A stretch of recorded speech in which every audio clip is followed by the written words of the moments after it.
students, welcome to Statisticspedia. Now today's lecture is based on the questions which is related to quartiles.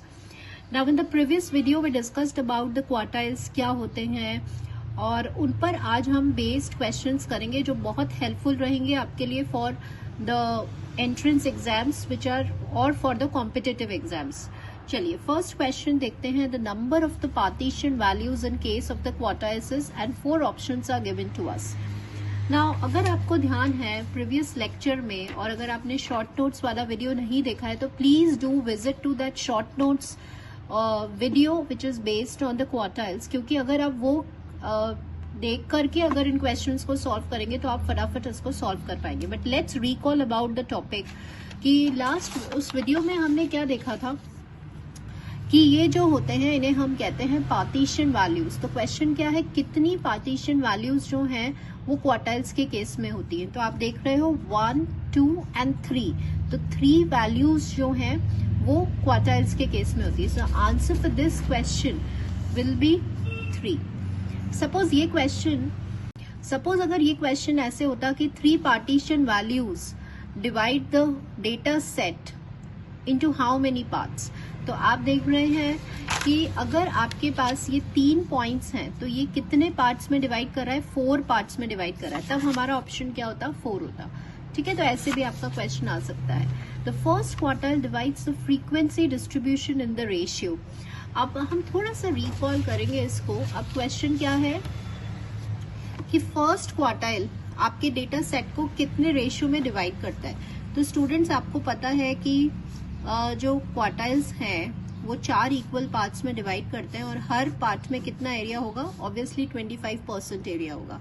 तो first quartile आपके पूरे data set को कितने part में divide करेगा. तो ये क्या पूछ रहा है आपका, इसका सोल्यूशन क्या हो जाएगा, Q1 के बाद कितना एरिया है. तो आप देख रहे हैं फर्स्ट क्वार्टाइल में कितना होता है 25%. तो मैं इसको 25 लिख रही हूँ. रेस्ट ऑफ द एरिया कितना है, ये देखिए, ये Q1 में 25 और रेस्ट एरिया कितना होगा 75. तो 25:75 that is 1:3 will be the answer. So answer for this question will be D. Next आइए, the middle value of the ordered series. अब मिडल वैल्यू क्या होती है, अगर आपकी सीरीज ऑर्डर्ड है मतलब अरेंज्ड है असेंडिंग ऑर्डर में या डिसेंडिंग ऑर्डर में, तो आपको पता है कि जो सेंट्रल वाली वैल्यू है वो इक्वल पार्ट में डिवाइड करती है और वो क्या होता है मीडियन. और मीडियन किसके इक्वल होता है, Q2 के इक्वल होता है. तो देखिए it is equal to second quartile. ठीक है, अगर हम डेसाइल्स की बात करते हैं तो मैंने आपको बताया था 9 पॉइंट्स हैं जो 10 इक्वल पार्ट्स में डिवाइड करते हैं. तो अगर आपके पास 10 पार्ट्स हैं तो उसका मिडिल पॉइंट कौन सा होगा, D5, 5th डेसाइल. ये देखिए 5th डेसाइल. और नेक्स्ट है 50th परसेंटाइल. परसेंटाइल मतलब 100 पॉइंट्स. ठीक है, तो 100 पॉइंट्स का मिडिल पॉइंट क्या होगा, 50 होगा. तो आप क्या देख रहे हैं, इसने क्वेश्चन क्या पूछा है, the middle value of the ordered series. तो वो क्या होगा, सेकेंड क्वार्टाइल, 5th डेसाइल और 50th percentile. So answer for this question will be all of the above. Next question देखते हैं. If the first quartile of the distribution is 104. तो students आपको क्या गिवन है, Q1 गिवन है. Q1 क्या है आपका 104. क्वार्टाइल डिविएशन इज 18 मतलब QD गिवन है. ये आपको तभी समझ में आएगा जब आप अपने इससे जस्ट पहले वाला वीडियो देखोगे और तब आप क्वेश्चन इजीली कर पाएंगे. Then the third quartile will be. अब क्वेश्चन क्या है कि आपको यहाँ पे Q3 की वैल्यू निकालनी है. तो ये बहुत सिंपल है. अगर आपको क्वार्टाइल डेविएशन का फॉर्मूला पता है क्या होता है, Q3 - Q1/2. तो सिंपली जब आप वैल्यूज पुट करेंगे तो you will get the answer. तो चलिए इसको फटाफट सॉल्व कर लेते हैं.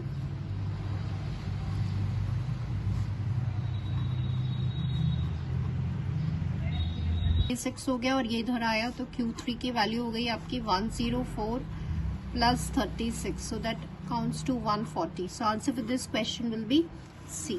नेक्स्ट देखिए, the median and quartiles of the following data. अब आपको क्वार्टाइल्स भी निकालने हैं और मीडियन भी निकालने हैं. तो सबसे पहले आपको इस डेटा को अरेंज करना होगा. तो यहाँ पे आप देख रहे हैं कि आपका जो डेटा है वो अरेंज्ड है. अब इस काउंट करिए 1 2 3 4 5 6 7 है, मतलब यहाँ पे ऑड नंबर है. तो इसका मिडिल वैल्यू तो क्या हो जाएगा, मीडियन हो जाएगा. तो ये वाला आपका हो गया इसमें मीडियन. ठीक है स्टूडेंट्स, अब नेक्स्ट देखिए, इन तीन वैल्यूज का जो मीडियन होता है, इन तीन वैल्यूज में का जो मीडियन होगा वो आपका Q1 होता है। क्वार्टाइल्स 1 Q1 क्या होता है 25% होता है ना, है वो ये वाला है। तो ये क्या हो गया आपका Q1 हो गया। बिल्कुल ऐसे ही जो अपर हाफ है उसका अगर आप मीडियन निकाल लेते हैं तो वो क्वार्टाइल थर्ड Q3 हो गया। तो ये एक शॉर्ट ट्रिक है आपके लिए for the calculation of quartiles. एक बार मैं आपको रिकॉल करवाती हूँ कि मैंने आपको लास्ट वीडियो में बताया था कि क्वार्टाइल्स का फॉर्मूला होता है n+1/4 और Q3 का फॉर्मूला होता है थ्राइस ऑफ n+1/4। लेकिन अगर आपको जल्दी से निकालना है, इनमें वैल्यू को सब्सटीट्यूट करके नहीं निकालना है, तो जल्दी से कैसे निकालते हैं, सबसे पहले आप कोई भी डेटा का मीडियन निकाल लीजिए। मीडियन निकालने के बाद जो लोअर हाफ है और जो अपर हाफ है, जैसे यहाँ पर ये लोअर हाफ है, इसका मीडियन निकालिए। तो इसका मीडियन 7 है, तो ये Q1 हो गया। बिल्कुल ऐसे ये मीडियन के बाद वाला जो पार्ट है उसे हम कहते हैं अपर हाफ। इस अपर हाफ का मीडियन निकाल लीजिए। तो इसका मीडियन क्या हो गया, ये हो गया इस पार्ट का, ऐसे इस पार्ट का। तो ये हो गया आपका Q3। तो अल्टीमेटली क्या आंसर आया, मीडियन तो हो गया आपका 11, Q1 हो गया आपका 7 और Q3 हो गया आपका 15। तो answer for this question will be this.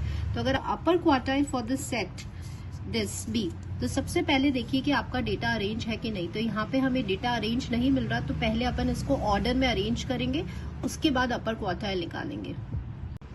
So students, अभी देखिए मैंने इसको पूरे डेटा को ऑर्डर कर दिया, मतलब असेंडिंग ऑर्डर में अरेंज कर दिया। अब हमें निकालना है कि इस क्वेश्चन का अपर क्वार्टाइल क्या होगा, कौन सी टर्म है। तो I will tell you 2 methods. एक तो देखिए आप फॉर्मूले से जाइए और एक शॉर्ट ट्रिक से जाइए। तो हम पहले फॉर्मूला देखते हैं। अपर क्वार्टाइल का फॉर्मूला क्या होता है, 3 टाइम्स ऑफ n+1/4 आइटम या टर्म। ठीक है, तो यहाँ पे जब आप n को काउंट करेंगे तो 9, 10, 11, n यहाँ 11 है, मतलब ऑड है। तो 11 + 1 12/3, तो ये हो गया टर्म हो गया आपका।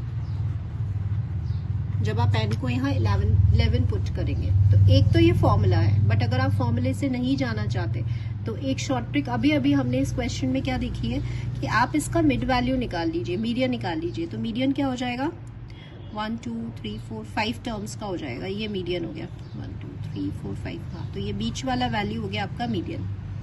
अब ये आपका हो गया लोअर हाफ और ये आपका हो गया अपर हाफ। तो लोअर हाफ का जब मीडियन निकालोगे तो लोअर हाफ का मीडियन क्या हो जाएगा 5, तो ये तो Q1 हुआ।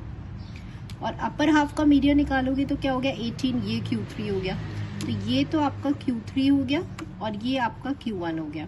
अब क्वेश्चन कहता है अपर क्वार्टाइल कौन सी टर्म पे, तो आप काउंट करिए 1 2 3 4 5 6 7 8 9।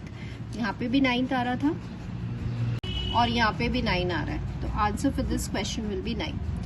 सो होप स्टूडियो है वो आपके लिए हेल्पफुल रहा हो, बिकॉज इसमें all the students for watching the video.